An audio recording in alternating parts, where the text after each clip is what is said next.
Thank you so much for having me today, and happy World Logic Day to everyone. My presentation will be the translation invariant product measure problem in non-sigma-finite case. This work was the TDK work under the supervision of Professor Gabor-Shaki, and Berlin has given us the nice example of motivation why we would want to look more into invariant measures. Here we will study invariant measures in the product structure, and the reason why this one is interesting that we considered in non-sigma finite case will also be reviewed later. So let's go to the introduction first so that we are on the same page for the notions. What do we mean by product measure? That's the most important. There's different textbooks, they use different definitions for this. So for product measure space, the setting is that you have two measure space, X and Y. So the space X is equipped with the sigma algebra A and measure mu, and the other one is equipped with sigma algebra B and measure mu. If you have never heard of sigma algebra before, just forget about those and concentrate on the measures and the space. And with these two spaces, you may form a product measure space with product sigma algebra generated by the measurable rectangles, and you want to equip it with a product measure. So what is a product measure? A product measure is a measure on this sigma algebra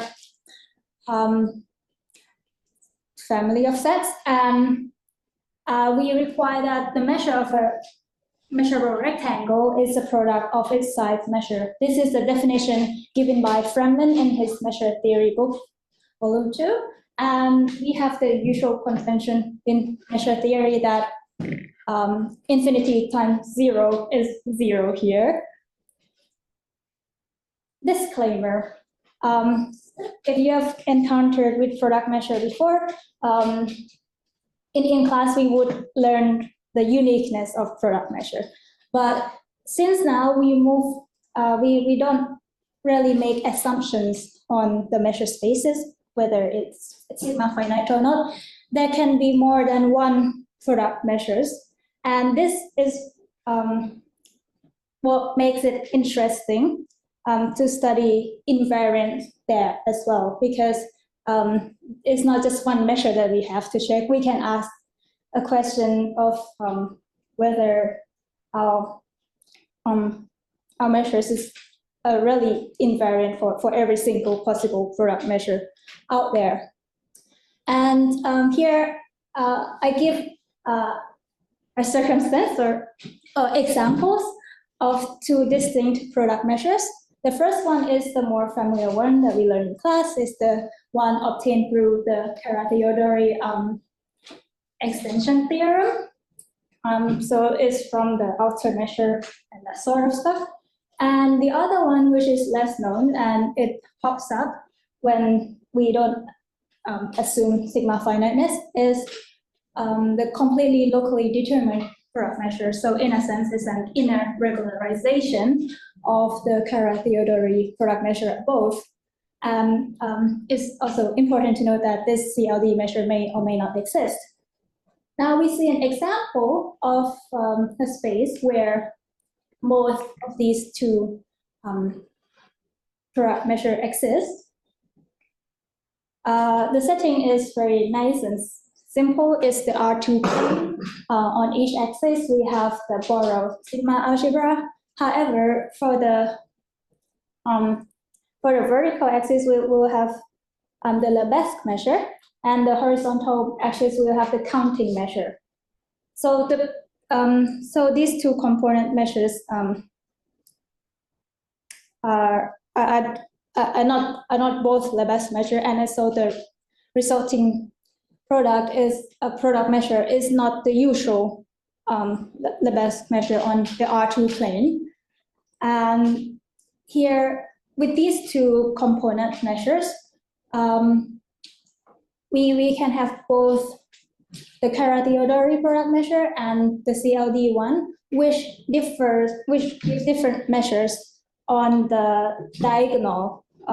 You can restrict it to the diagonal on the unit cube.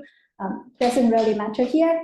But the Kara-Theodori measure gives the diagonal infinite measure, whereas the CLD product measure gives the diagonal zero measure. So that's quite a drastic difference. And next, what's the problem that we are actually looking at here? I think I can use, perfect. So here, we are on product measure space.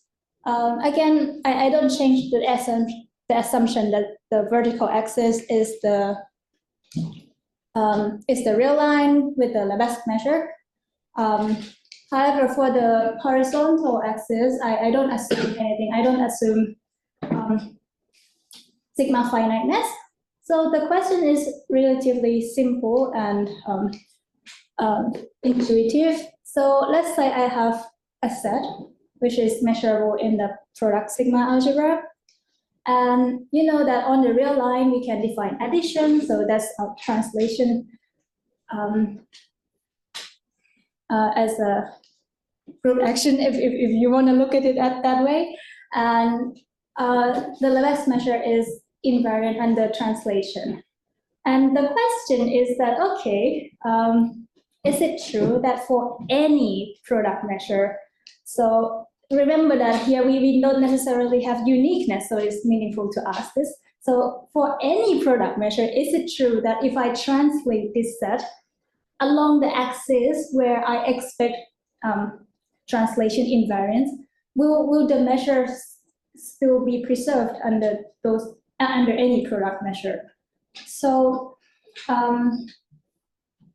the translation here in the product setting is defined coordinate-wise. So yes, this is the question. You can take a guess whether the result is true or not. I actually wanted it to be true at some point, but unfortunately, so this is the problem. The problem being stated more formally. So we want to prove or disprove that translation invariance hold or not in the appropriate coordinate where we have translation invariant. So the main result is that it does not necessarily hold, which is quite counterintuitive. You may think of it as a surprise or a catastrophe. So what went wrong here, or do we have a counterexample for that? And yes, we do. This is how we prove this main result. We constructed a counterexample measure, and this counterexample product measure is cool in a way because it's a sum of a product measure and a non-product measure, which is still a product measure. So those are some spoilers. Here is the settings we have, and in this counterexample setting, we are on the R2 plane, again with the Lebesgue measure here and the counting measure here, exactly like the previous example of a space where two distinct product measures exist. However, here, so to construct the counterexample product measure as a sum of two measures, first we want to equip the space with some base measure. And that will be the CLD measure, which evaluates the diagonal here to 0 in measure. So we have that. Another, so we want to try to add some weight to the diagonal. So we try to look for ways to kind of destroy invariance property. So we wanted to try to endo this diagonal by some weight. The question is how. So endoing this diagonal by some weight means that we want some measure that is positive on this diagonal. And here we would endo it with Lebesgue measure. So basically you copy Lebesgue measure on here and you can rescale it to your favorite positive number. So you have these two measures and you sum it up, the CLD measure and the copy of the Lebesgue measure, which I denoted by psi. And one thing that is not obvious is that, is this really giving us product measure? But the thing that is obvious is that if it works, if it's indeed a product measure, then you can see that on this diagonal you will have some weight, like let's say 1. But as soon as you translate it, since you only endo you only endo this part by some extra weight, so and not other parts, you can see that if you translate it, it will be moved to somewhere where you don't have that additional weight and the measure will be 0. So it boils down that we want to check its product measure. So a sum of measures, we know that it's a measure, so we don't really worry about that. But to check that it's a product measure, we need to check that the rectangles is a product of its size measures. Or in other words, since this one is already a product measure and we add something, we want to see that we don't contribute any additional weight to the rectangles. And we check this, splitting the rectangles into 3 cases. And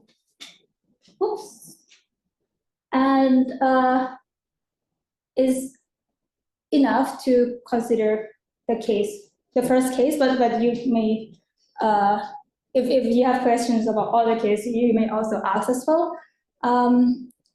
So the rest 2 cases are either simple or similar to this first case. So in the first case is where we have, I should talk about what this diagram represents first. So this is our diagonal, and this red part represents the rectangles. And you see that in the first case we consider the rectangles with so mu is for counting measure with finite counting measure on one side. Finite counting measure means that it must have finitely many points, and so with this kind of rectangles, you can see that it's contained within finitely many strips. And of course, to consider whether it has gained additional weight or not, is enough to look at the intersection with the diagonal, because that's where we added the weight. And here it's clear that at the intersection, the weight added is negligible, because the measure that we endo on the diagonal is the Lebesgue measure, and the Lebesgue measure it doesn't see singletons or finitely many singletons. So this rectangle, at the end of the story, it doesn't gain additional weight. Well, I can talk briefly about case 2. Case 2 is where we consider rectangles that has weight infinity already. So with additional weight, it's still infinity, so it doesn't matter. Case 3 is a bit more technical, but the idea is not really new, because you just want the intersection with the diagonal to have 0 measure. And yeah, it's quite easy to check, but technical. So we are happy that the sum of measures that we saw is indeed a product measure. And on the diagonal, we have the weight 1, but if we shift it anywhere, the weight is 0. So this is quite funny, in my opinion. And yes, to emphasize again, this construction that leads to the failure of invariance property is constructed using a product measure and a non-product measure. So weird things gives rise to other weird things in a nutshell. And next, the next step, so what happens from here?